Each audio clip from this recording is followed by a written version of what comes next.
चलिए आज बात करते हैं एक ऐसी टेक्नोलॉजी की जिसे कंप्यूटिंग की दुनिया का अगला बड़ा कदम या कहिए एक बहुत बड़ा पड़ाव माना जा रहा है।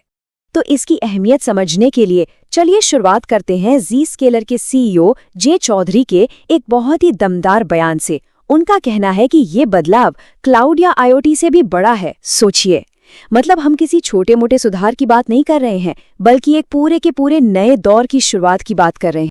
तो सवाल यही उठता है कि आखिर ये एजेंटिक एआई है क्या चीज, और ये उस एआई से अलग कैसे है जिसे हम सब अब तक इस्तेमाल करते आ रहे हैं। और फर्क देखिए, बिल्कुल साफ है। बात सिर्फ काम निपटाने की नहीं है, बात है असल में ऑटोनॉमस होने की, यानी खुद से काम करने की। इसको ऐसे समझिए, जो ट्रेडिशनल एआई है वो एक बहुत ही होशियार असिस्टेंट है जो बस दिए गए निर्देशों पर काम करता है। पर एजेंटिक एआई एक मैनेजर की तरह है। वो खुद सोचता है, हालात को समझता है और फिर फैसले लेता है। मतलब ये सिर्फ टूल्स नहीं रह गए हैं, ये तो एक तरह से ऑटोनॉमस वर्कर बन गए हैं जो मुश्किल से मुश्किल काम को भी अपने आप संभाल सकते हैं। एक ऐसा सिस्टम जो किसी भी काम को सिर्फ शुरू नहीं करता बल्कि उसे आखिर तक पहुंचाता है, पूरी तरह से खुद। अच्छा, तो ये तो हुई थ्योरी की बात। अब देखते हैं कि असल दुनिया में इसका असर कैसा दिख रहा है और बिजनेस इससे क्या-क्या फायदे उठा रहे हैं। एक बढ़िया उदाहरण है कस्टमर सपोर्ट का।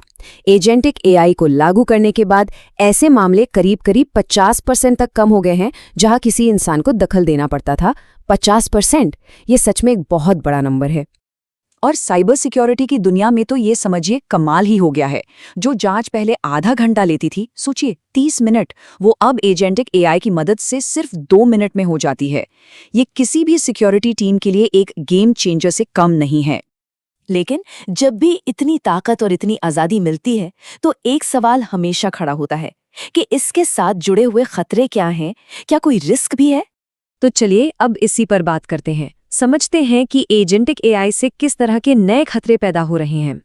देखिए, ये जो नए खतरे हैं ना, ये पहले से कहीं ज्यादा चालाक हैं और बहुत बड़े लेवल पर काम कर सकते हैं।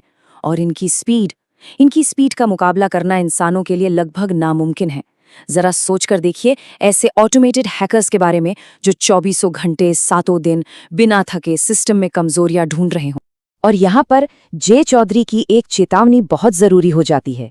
उनका कहना है कि असली खतरा हमलावर नहीं, बल्कि वो बड़ी कंपनियां हैं जो वक्त के साथ तेजी से बदल नहीं पाती। मतलब सबसे बड़ा रिस्क है खुद को ना बदलना।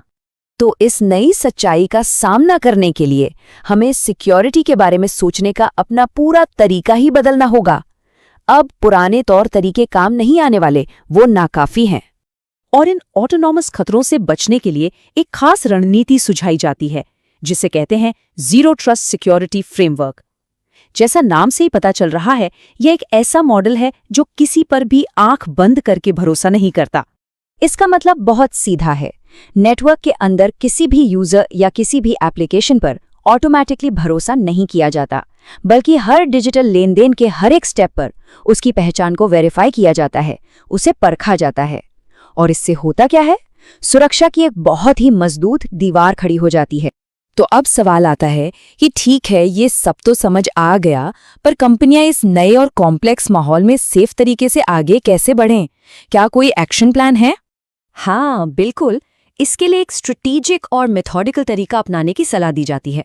मतलब कुछ भी बड़ा करने से पहले सबसे जरूरी है कि एक मजबूत और सुरक्षित नींव, एक फाउंडेशन तैयार किया जाए। तो चलिए इन 4 कदमों को थोड़ा और समझते हैं। पहला, छोटी शुरुआत करें, एकदम से सब कुछ करने की कोशिश ना करें।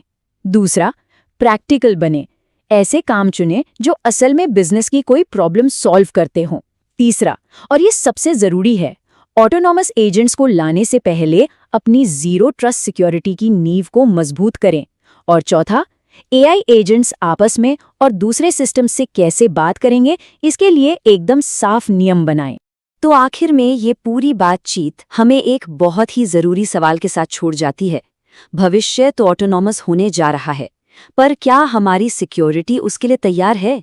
क्योंकि जैसे जैसे टेक्नोलॉजी रफ्तार पकड़ रही है, ये जरूरी है कि हमारी सुरक्षा की रणनीतियां भी उसी तेजी से या उससे भी ज्यादा तेजी से आगे बढ़ें।